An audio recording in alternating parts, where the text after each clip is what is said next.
अस्सलामुअलैकुम। परवाज़ news HD के साथ मैं हूं नूर फातिमा। नजर डालते हैं आज की अहम खबरों पर।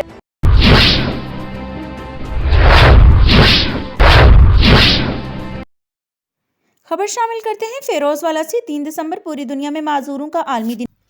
मज़ीद तफसीलात इस रिपोर्ट 3 में। दिसंबर दुनिया भर में माजूरों का आलमी दिन मनाया गया। इस हवाले से तहसील हेडक्वार्टर फिरोजवाला में एक पुरवकार तकरीब का इनकाद किया गया, जिसमें deputy director social welfare and बैतुल-माल ज़िला शेखपुरा मोहतरमा आमना भट्ट साहिबा की शिरकत। प्रोग्राम में माजूर अफराद के लिए अल्लाह शरफ वेलफेयर सोसाइटी के सदर डॉक्टर नूर हुसैन की तरफ से व्हील चेयर और राशन और गर्म कपड़ों का अहतमाम किया गया। इस मौके पर social welfare officer Firozwala madam आमना मुख्तार, शहजाद मलिक, नुमान मुख्तार मलिक, डॉक्टर नूर, महबूब आलम, बाबर जमशेद नूरी और दीगर सोसाइटियों के अहदेदारान की शिरकत। प्रोग्राम के अख्ताम पर सोसाइटियों के अहदेदारान की मैडम आमना भट्ट से खुसूसी मुलाकात और वेलफेयर के कामों की तफसील से आगाह किया।